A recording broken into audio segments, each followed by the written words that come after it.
Także dzisiaj sobie oglądamy ten grzejnik wyprodukowany przez firmę Calor w Lyonie. W każdym razie w 1913 roku inżynier Trouillet opracował własne żelazko elektryczne z taką bardzo fajną drewnianą rączką.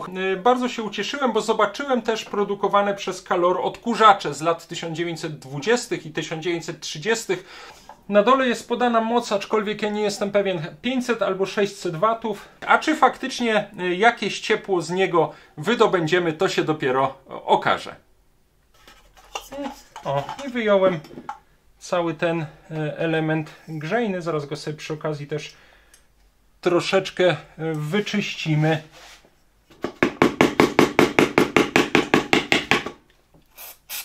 Nasmaruję też trochę te zawiasy.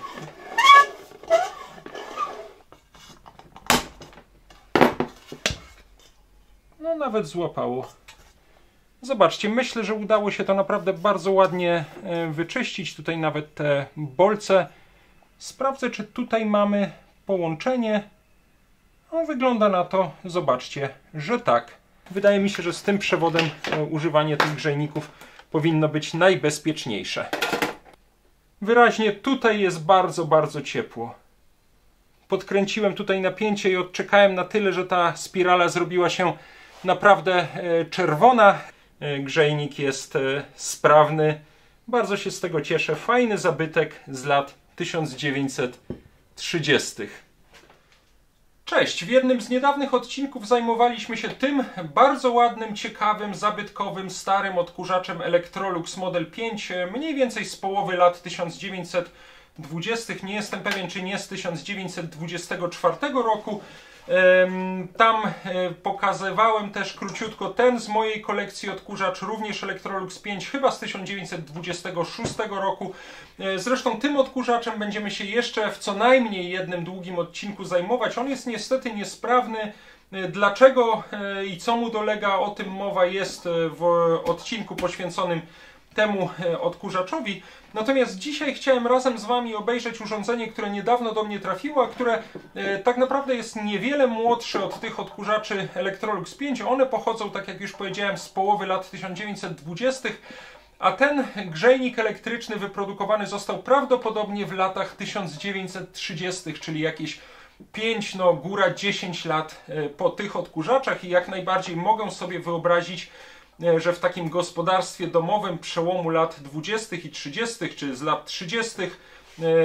znajdowały się zarówno tego typu grzejniki, jak i tego typu odkurzacze. To jest grzejnik w produkcji francuskiej z firmy Calor w Lyonie i przyznaję, że do tej pory nie miałem z produktami tej firmy wiele do czynienia, a ona jest jednak bardzo ciekawa i bardzo ważna, jeżeli chodzi o historię techniki. I bardzo się cieszę, że przy okazji szukania informacji o tym grzejniku dowiedziałem się przynajmniej troszeczkę o tej firmie Calor. Bardzo ważnej, bo ona zapoczątkowała, o tym sobie za chwilkę powiemy, produkcję bardzo wielu popularnych urządzeń gospodarstwa domowego. Wyprodukowała jedno z pierwszych w ogóle żelazek elektrycznych, jeden z pierwszych termowentylatorów, jedno z pierwszych żelazek wyposażonych w termostat. Bardzo, bardzo wiele ciekawych urządzeń i mam wielką nadzieję, że w przyszłości inne produkty, inne stare produkty tej firmy Calor będą się tutaj na kanale pojawiały. Ja na razie te odkurzacze odłożę, bo dzisiaj, tak jak powiedziałem, zajmiemy się tym grzejnikiem, obejrzymy go sobie, powiemy troszeczkę o najważniejszych faktach z historii firmy Calor, przynajmniej o tym, co na szybko udało mi się ustalić. Spróbujemy może troszeczkę wyklepać tę nieco uszkodzoną czaszę grzejnika.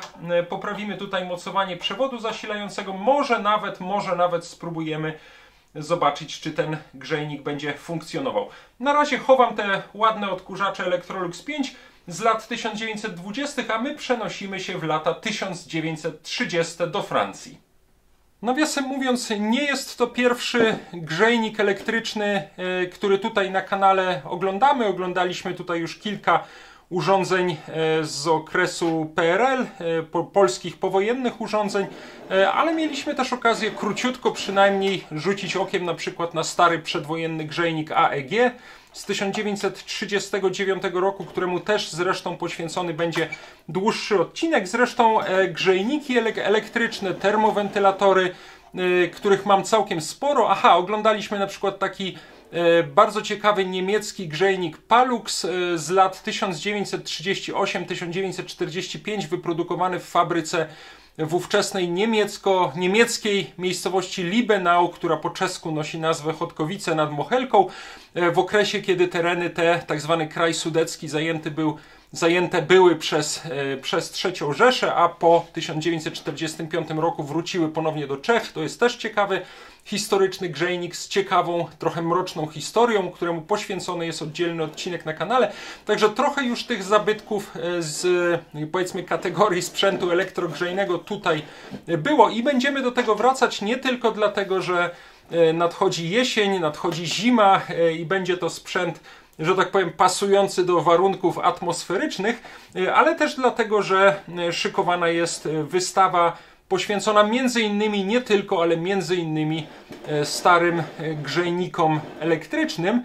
O tej wystawie opowiem Wam przy innej okazji. Nawiasem mówiąc, mam już przygotowany na kanale, być może nawet już opublikowany, a jak nie, to będzie opublikowany niedługo, taki chyba 40-minutowy odcinek z prezentacją wszystkich grzejników elektrycznych, termowentylatorów, ogrzewaczy, które mam w kolekcji i z których część trafi właśnie na taką wystawę starego sprzętu elektrogrzejnego. W tym dłuższym filmie tego grzejnika, francuskiego grzejnika Calor z lat 1930, jednego z najstarszych moich eksponatów tego typu, jeszcze nie ma, ponieważ kiedy ten film z prezentacją różnych grzejników powstawał, jeszcze go nie miałem, ale właśnie dlatego ten dzisiejszy odcinek jest bardzo fajnym uzupełnieniem. Także dzisiaj sobie oglądamy ten grzejnik wyprodukowany przez firmę Calor w Lyonie w latach 1930. Ja najczęściej, jak szukałem o nich informacji, to znajdowałem gdzieś jakieś podobnego typu grzejniki na aukcjach internetowych we Francji, czy w Polsce raczej rzadziej, głównie we Francji czy w krajach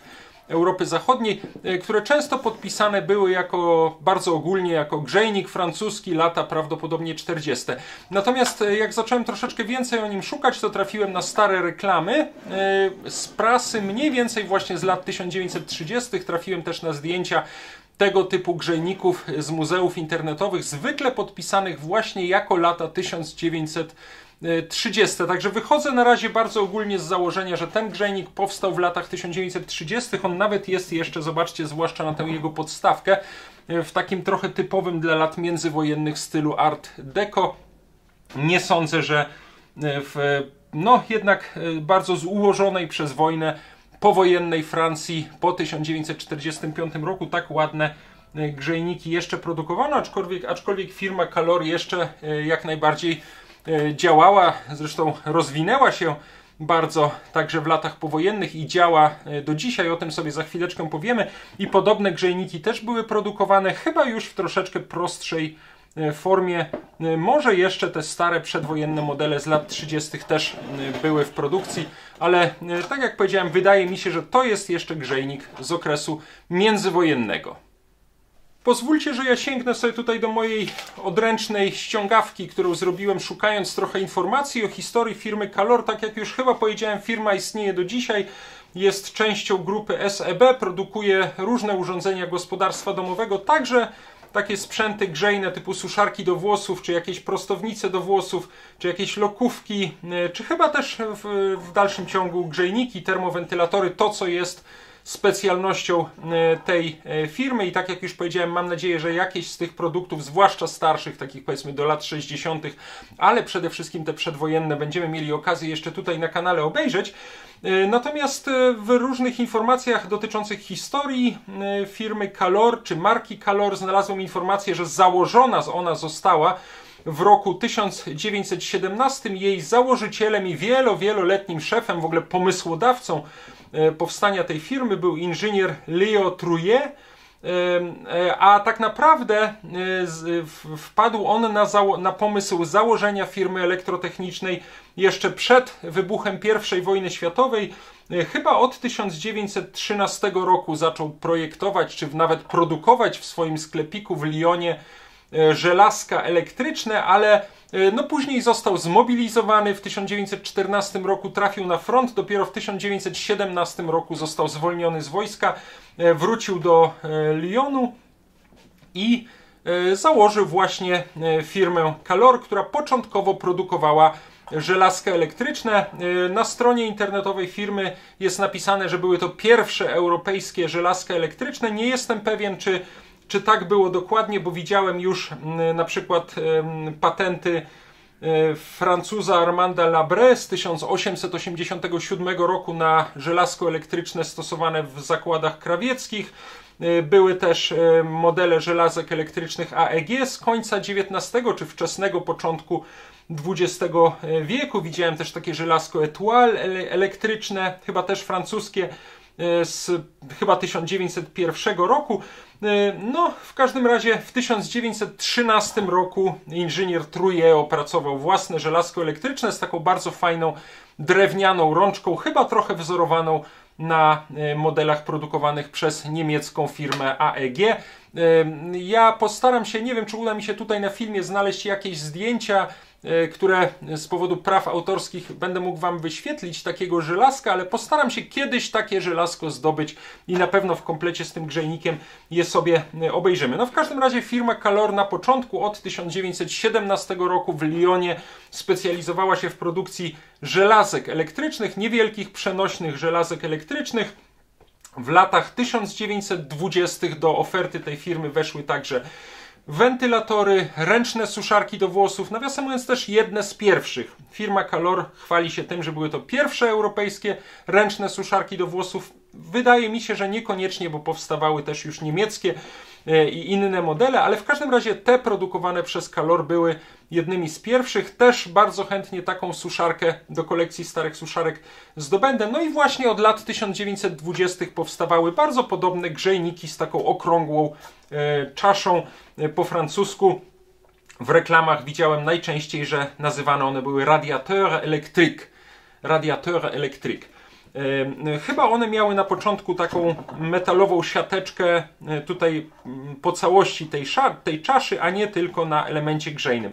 Natomiast tak jak Wam powiedziałem, wydaje mi się na podstawie starych reklam, które znalazłem w internecie, że ten grzejnik pochodzi prawdopodobnie z lat 1930. Lata 1930 to także wprowadzenie przez firmę Calor na przykład żelazek elektrycznych z termostatem i termowentylatorów, czyli grzejników wyposażonych dodatkowo w silniczek elektryczny, który wspomagał ten ruch powietrza, no takich typowych farelek jak te produkowane później, wiele lat po II wojnie światowej u nas w Kętrzynie. Zresztą o tych różnych grzejnikach, ogrzewaczach, termowentylatorach, farelkach powiemy sobie troszeczkę więcej w tym odcinku z prezentacją różnych tego typu eksponatów z mojej kolekcji, które mam nadzieję znajdą się również na szykowanej na jesień czy na zimę przełomu lat 2025 i 2026 wystawy. Nawiasem mówiąc, jak grzebałem w tych starych reklamach grzejników elektrycznych firmy Calor, to bardzo się ucieszyłem, bo zobaczyłem też produkowane przez Calor odkurzacze z lat 1920 i 1930, przypominające trochę modele Vampyr niemieckiej firmy AEG. No kto wie, być może kiedyś taki francuski odkurzacz Calor też uda się nam tutaj zdobyć. To jest tak naprawdę króciutko to, co na szybko o historii tej firmy Calor znalazłem. Najważniejsze, założona w 1917 roku, czołową postacią tej firmy przez wiele dziesięcioleci, właściwie chyba do swojej śmierci pod koniec lat 60. był inżynier Léo Trouillet. No i grzejniki te były bardzo popularne praktycznie od lat 1920 i były jednym z takich sztandarowych, obok żelazek czy później termowentylatorów, były jednym z takich sztandarowych produktów firmy Calor, no a zresztą sama nazwa Calor, pochodząca z łacińskiego i stosowana na przykład do dzisiaj w języku hiszpańskim, oznacza po prostu ciepło czy gorąco, ale może też oznaczać na przykład pasję czy miłość. No, nie wiem, czy uda się nam w ciągu tego odcinka zapałać miłością do tego grzejnika, no ale z pewną pasją przynajmniej spróbuję go Wam tutaj przedstawić, a czy faktycznie jakieś ciepło z niego wydobędziemy, to się dopiero okaże. Rzućmy może szybko okiem na konstrukcję bardzo prostą tego grzejnika. No tutaj jest duża, okrągła, aluminiowa czasza o średnicy, nie wiem, pewnie jakieś 30, mniej więcej 30 cm. Na górze wybity w tej aluminiowej obudowie napis Calor. Tutaj jest bardzo ładna drewniana rączka do przekręcania, czy do poruszania tą czaszą, kiedy grzejnik był gorący. Do poruszania w poziomie po prostu trzeba było przekręcić ten grzejnik na podstawce, bo on chyba się na niej nie obraca. Bardzo ładna podstawka, ciężka, metalowa, chyba taka w stylu właśnie Art Deco, pokryta taką patyną. Ja nawet nie będę tego jakoś szczególnie czyścił, bo to jest dosyć fajne. Tutaj jest taki również aluminiowy, półkolisty uchwyt, do którego przymocowana jest ta czasza, którą można w pionie obracać, czy poruszać, w każdym razie pochylać. No i tutaj jest gniazdko do przyłączenia przewodu zasilającego. Mam wrażenie, że ono powinno być tu przynitowane, ale jeden nit się oderwał.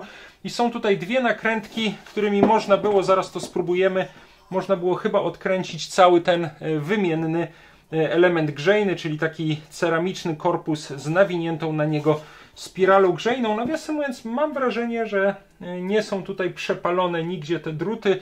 Być może nawet będzie to działało. Tutaj mamy ten element grzejny osłonięty jeszcze taką obudową z drutów i jest tu przyczepiona też taka okrągła metalowa plakietka z logo firmy Calor. Na dole jest podana moc, aczkolwiek ja nie jestem pewien, 500 albo 600 watów, chyba 500. I na górze jest podane napięcie znamionowe, może na zdjęciu będzie to, wyświetlę z boku zdjęcie, może będzie to lepiej widać, chyba 105-115 V. To nie było coś dziwnego. We Francji praktycznie do lat 60. istniały rejony, czy nawet dzielnice poszczególnych miast, w których bardzo różniło się napięcie. Poza tym chyba najbardziej popularnym 220 V były też rejony z napięciem 110 czy 127 V. O tym już kiedyś mówiliśmy przy okazji oglądania jakiegoś francuskiego starego odkurzacza, chyba właśnie odkurzacza Electrolux 5 z Francji. W każdym razie bardzo wiele tych starych francuskich urządzeń można spotkać z różnym napięciem znamionowym. 220, 110, 127 V. W tym przypadku między 105 a 115 V napięcie znamionowe. No czyli jeżeli będziemy próbować uruchomić ten grzejnik, to prawdopodobnie posłużymy się jakimś albo regulatorem napięcia, albo transformatorem. Nawiasem mówiąc, ja mam nawet taki francuski malutki autotransformatorek, nie wiem, chyba z lat 50. albo 60. już, wyprodukowany przez Stowarzyszenie Elektryków z CRL w miejscowości Saint-Claude. O nim sobie zrobimy oddzielny odcinek i obejrzymy. To jest transformator, napięcie pierwotne 220 V, czyli tutaj podłączaliśmy go do gniazdka z napięciem 220 V, napięcie wtórne 120 V, czyli tutaj mogliśmy podłączyć jakieś urządzenie, które wymagało napięcia 120 V. No to by się tak czy inaczej, on jest za słaby, ma za małą moc, także do tego grzejnika tak czy inaczej by się nie nadawał i troszeczkę za wysokie napięcie, ale do jakichś innych urządzeń, które tutaj będziemy oglądać, na pewno ten transformatorek będzie się przydawał, o ile jest sprawny. Zobaczymy, w każdym razie na pewno go sobie obejrzymy.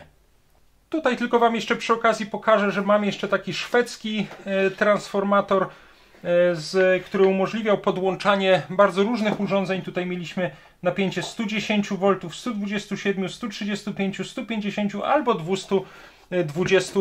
Nawet nie jestem pewien, czy ten transformator nie pochodzi mniej więcej z podobnego okresu jak ten grzejnik. Może jest już powojenny. Tego nie jestem pewien.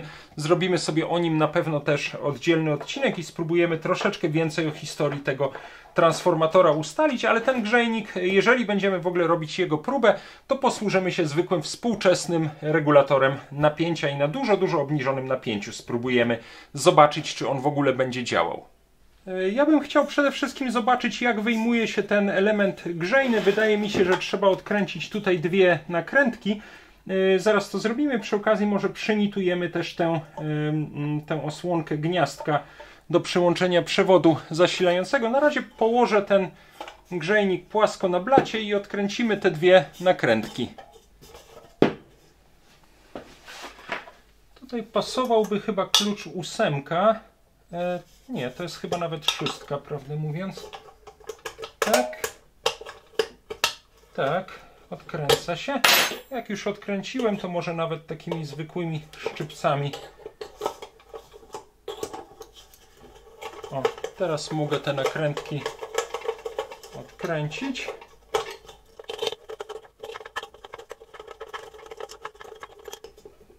Odkładam je na bok.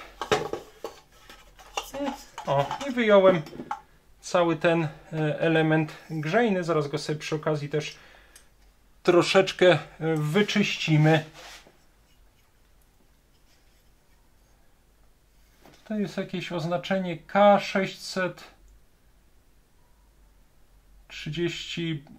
K62B chyba.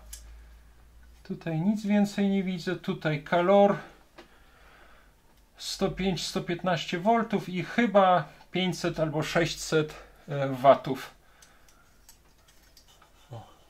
No i tutaj już jest tylko ta aluminiowa czasza grzejnika. Nawiasem mówiąc, ja zaraz położę na płask i może nawet ręką spróbuję troszeczkę wyprostować tutaj te wgniecone elementy, albo przyniosę sobie zaraz jakieś drewienko i delikatnie młotkiem to wyklepię, tak żeby to było na równo z blatem, tak jak tutaj. O, tutaj położyłem sobie tę czaszę grzejnika na takiej gumowej podkładce.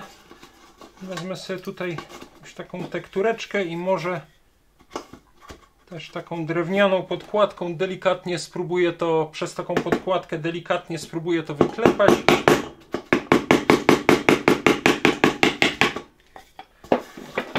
No, mam wrażenie, że trochę będzie lepiej.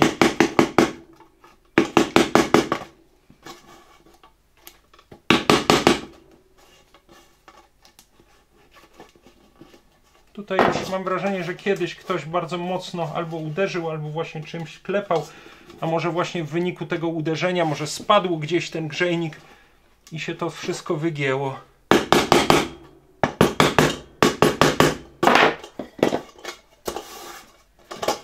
Dobra, myślę, że wystarczy, jest to już w miarę równo, a nie chcę tego jakoś bardzo tutaj zniszczyć. Nie musi to być piękne. Tutaj nawiasem mówiąc zauważyłem, zaraz zrobię powiększenie. O, zauważyłem, że tutaj w jednym miejscu jest taka oryginalna śrubka z łebkiem takim bez żadnego nacięcia. Tu się prawdopodobnie wyrwała i ktoś po prostu wstawił taką trochę w cudzysłowie ordynarną śrubę jeszcze z jakąś podkładką. No ja to tak na razie zostawię, bo to jest jednak część historii tego grzejnika. Tutaj w ogóle on jest troszeczkę pochlapany jakąś taką seledynową, jasno-zieloną farbką.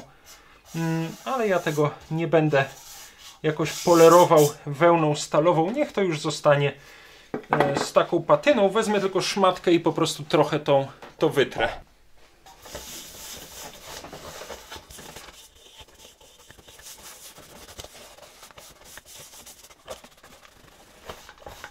O, myślę, że tak wystarczy. Może jeszcze też z tej strony.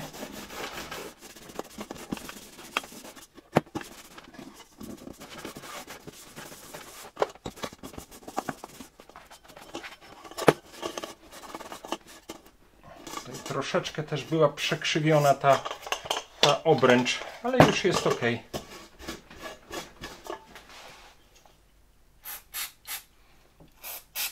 Nasmaruję też trochę te zawiasy.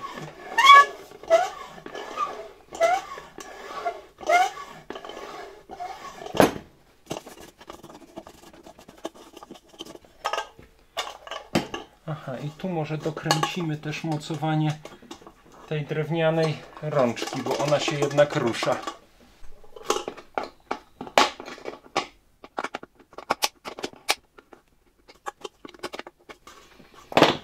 No, mam wrażenie, że już się to nie rusza.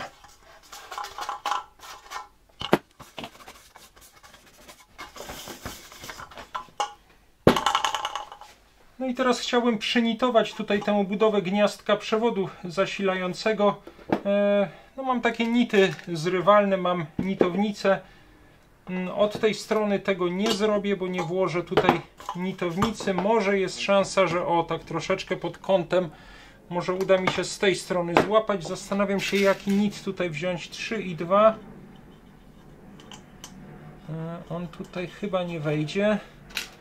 A ten 2,4 troszkę jest mały. Troszkę jest mały, ale może wystarczy. Dobra, to spróbujmy. Zobaczymy, czy to końcówka 2,4. Tylko czy to złapie. Tak, pod kątem.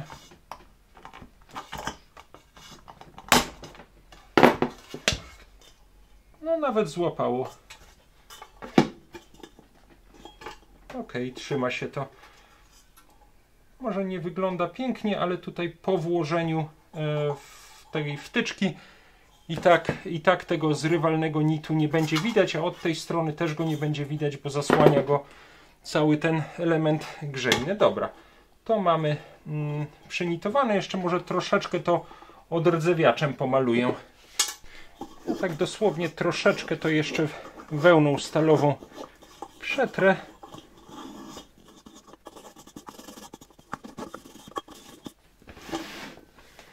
Dobra, obejrzyjmy sobie teraz, odsunę na razie grzejnik, obejrzyjmy sobie ten element grzejny.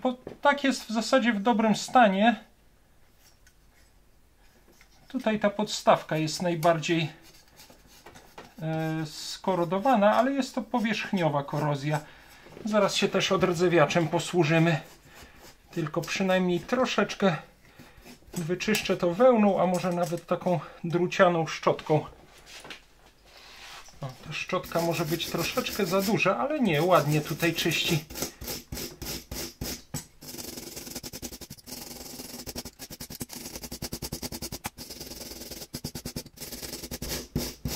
Tak, tutaj najbardziej ten rdzawy osad dosyć ładnie schodzi i zaraz też, tak jak powiedziałem, zabezpieczymy to odrdzewiaczem.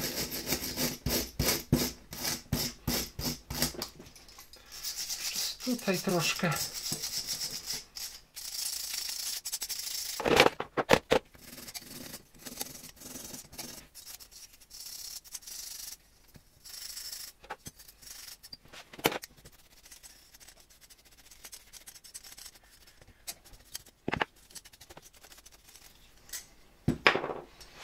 Posprzątam tu tylko troszeczkę.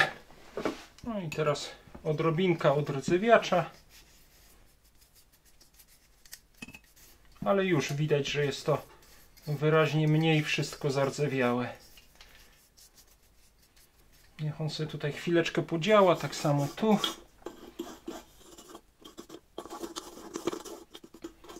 Dobra, pozwolę mu teraz przeschnąć. Może tutaj jeszcze o niektóre z tych drutów.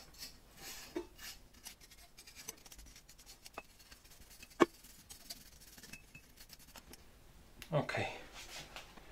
Zobaczcie, myślę, że udało się to naprawdę bardzo ładnie wyczyścić. Tutaj nawet te bolce ładnie się błyszczą. To odrdzewienie też sporo dało.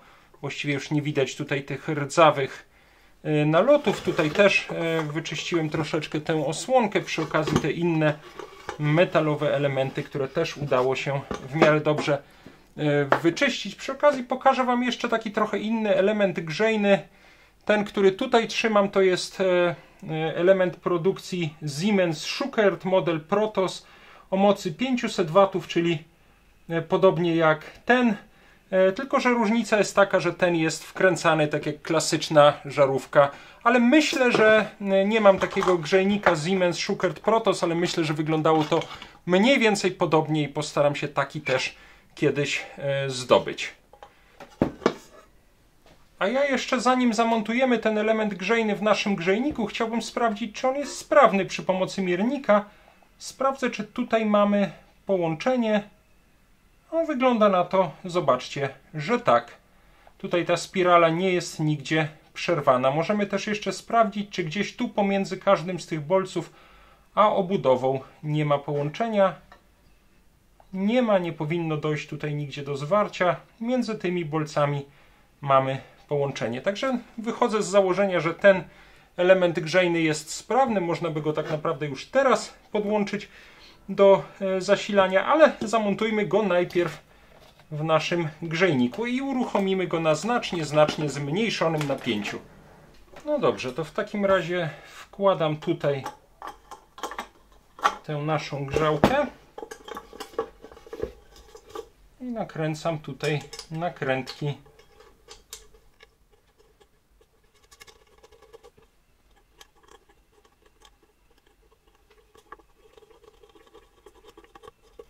Dobra, jeszcze szczypcami je dokręcę.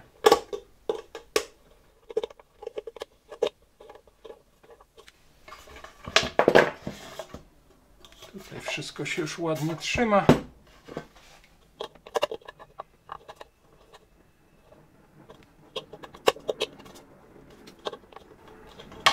Ok. Nasz element grzejny jest już tam mocno zamontowany. No i tutaj też ta obudowa trzyma. No to znajdźmy teraz odpowiedni przewód zasilający. Jeżeli chodzi o przewody zasilające, to tutaj położyłem 3 kandydatów u mnie na stole. Przepraszam, że te przewody są takie brudne. Ja je muszę wytrzeć, oczywiście zwłaszcza przed wystawą, jeżeli one by towarzyszyły takim grzejnikom. Tutaj mam taki klasyczny, jak to się u nas kiedyś mówiło, kabel od Prodiża. Taki przewód, ale niestety on raczej nie powinien być z tym, on by pasował tutaj, ale raczej nie powinien być z tego typu grzejnikami stosowany, bo on nie ma przewodu ochronnego. To jest zwykły taki dwużyłowy przewód. Jeżeli by tutaj doszło gdzieś do jakiegoś przebicia, przejścia prądu na obudowę, to w momencie, kiedy złapiemy za ten grzejnik, mógłby nas porazić prąd. Także dla bezpieczeństwa ten przewód odkładam. Tutaj mam przewód, który teoretycznie by się nadawał. Zobaczcie, tutaj widać różnicę. To jest przewód 3-żyłowy. Tutaj są styki przewodu ochronnego na nim. Ale niestety, jak to często bywa, ktoś go kiedyś reperował w taki sposób, że jest tutaj założona zwykła wtyczka od przewodu dwużyłowego, czyli nic to nie daje, nawet jeżeli go tutaj podłączymy, jeżeli ten przewód ochronny będzie podłączony do obudowy, no to i tak nic to nie daje, bo ta wtyczka ma tylko 2 przewody. Ja bym wziął taki przewód, to jest zresztą stara, jeszcze chyba niemiecka wtyczka z zainstalowanym wyłącznikiem, rzecz przy niektórych odkurzaczach na przykład spotykana jeszcze z lat międzywojennych i wydaje mi się, że to jest też właśnie wtyczka jeszcze przedwojenna. Kiedy się sobie dokładniej obejrzymy, ją trzeba będzie rozebrać, trochę wyczyścić. To jest wtyczka zamontowana do przewodu 3-żyłowego. Tutaj z drugiej strony jest wtyczka już współczesna. Też widać tutaj wchodzące 3 żyły tego przewodu do niej. Zaraz zobaczymy tylko ważną rzecz, czy faktycznie te przewody ochronne po obu stronach są podłączone. Zaraz to zobaczymy. Dobra, dotykam tutaj do tych styków i teraz jak dotknę tutaj, o, dobrze, mamy połączenie, tak samo tutaj mamy połączenie, a między tymi bolcami nie mamy. Czyli to jest chyba najbezpieczniejszy przewód, który z takim grzejnikiem możemy wykorzystać. Szczerze mówiąc, to nie jestem pewien, czy wtedy w latach 30. czy 40. takie przewody 3-żyłowe z przewodem ochronnym stosowano. Chociaż wtyczki Schuko, jeżeli dobrze pamiętam, już gdzieś w latach 20. były opatentowane. Kiedyś w jednym filmie o tym mówiliśmy, muszę sobie to przypomnieć. Nawet był jakiś spór, kto właściwie jest wynalazcą wtyczki typu Schuko. W każdym razie wydaje mi się, że w tym czasie były już one dostępne. Czy w danym mieszkaniu była odpowiedniego rodzaju instalacja, czy było tam zrobione, nie wiem, zerowanie, które zabezpieczało trochę użytkowników takiego grzejnika, tego nie wiem. No ale wydaje mi się, że z tym przewodem używanie tych grzejników powinno być najbezpieczniejsze. Tak czy inaczej, na próbę podłączymy ten grzejnik przez regulator napięcia na znacznie zmniejszonym napięciu. Moglibyśmy też podłączyć takie urządzenie szeregowo przez, nie wiem, 100-watową żarówkę. Wtedy, jeżeli tutaj byłoby jakieś zwarcie, to zapaliłaby się po prostu żarówka. No ale ponieważ sprawdziliśmy miernikiem, że zarówno ten element grzejny, jak i ten przewód powinny być sprawne, więc myślę, że możemy zaryzykować i podłączyć go po prostu za pośrednictwem regulatora napięcia. Tutaj na grzejniku mam, na tej wtyczce do grzejnika mam ustawiony wyłącznik na AUS, czyli wyłączone, włączam na EIN, czyli włączone. Włączam teraz ten przewód zasilający do regulatora napięcia. Tutaj wszędzie mamy 3-żyłowe przewody z przewodem ochronnym, mamy znacznie zmniejszone napięcie, pewnie gdzieś na poziomie w tej chwili jakichś 40 V. Podłączam ten regulator do listwy zasilającej i włączę zasilanie.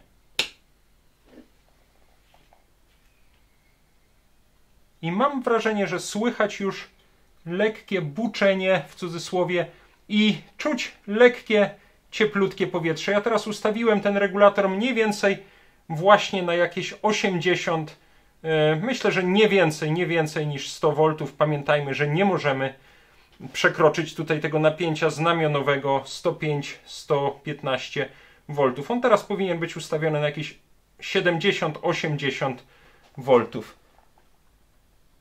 I mam wrażenie, że bardzo już tutaj to grzeje. Troszeczkę podniosę napięcie. Czuć wyraźnie lecące cieplutkie powietrze, aczkolwiek nie widzę jeszcze nigdzie, żeby ta spirala zaczynała się nagrzewać.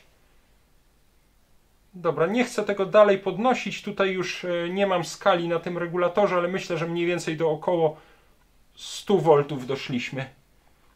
Ale wyraźnie tutaj jest bardzo ciepło.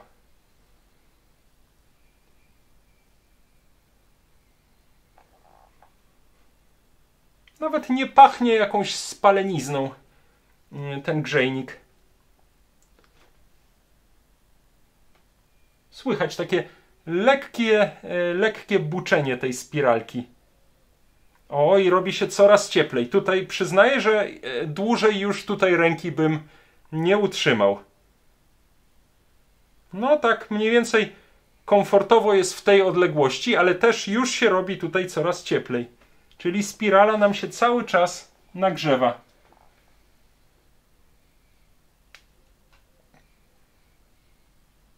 Muszę się koniecznie zaopatrzyć w jakiś elektroniczny termometr, który przy prezentacjach tego typu grzejników mógłbym wam tutaj pokazywać. No, tutaj zaczyna już mocno grzać w rękę. Dobra, zmniejszę to troszeczkę i wyłączę. Wiemy już, że ten grzejnik jest sprawny. Bardzo się z tego cieszę. Fajny zabytek z lat 1930.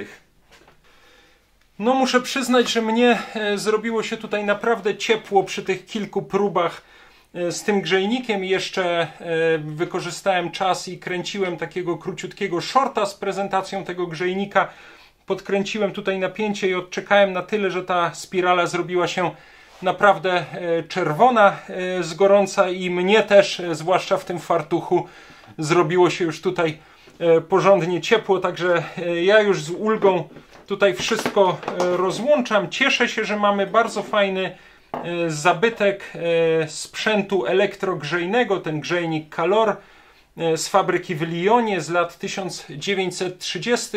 Urządzenie, które no, myślę, że będzie jednym z ciekawszych eksponatów planowanej wystawy grzejników, o której niebawem wam opowiem, a jeżeli, czy kiedy dojdzie ona do skutku, na pewno przygotuję z niej relację. Tutaj na kanale jest już albo będzie niebawem do obejrzenia też odcinek z prezentacją różnych innych grzejników z mojej kolekcji, które też pewnie znajdą się na wystawie. Ja na razie to urządzenie odstawiam. Wam bardzo dziękuję. Myślę, że inżynier Leo Trouillet, założyciel fabryki Calor w 1917 roku i potem jej wieloletni szef, byłby chyba zadowolony, że zajęliśmy się tym jego, w cudzysłowie, malutkim grzejnikiem z lat 1930. No i przede wszystkim, że to urządzenie nadal działa, co jest, myślę, taką ładną wizytówką firmy Calor i tak jak już chyba powiedziałem na początku, mam nadzieję, że inne stare urządzenia, na przykład stare żelazka marki Calor, będą się tutaj na kanale pojawiały. Na razie obejrzeliśmy sobie ten bardzo ciekawy, fajny i w sumie ładny grzejnik. Dziękuję wam jeszcze raz, do zobaczenia w następnych odcinkach, cześć!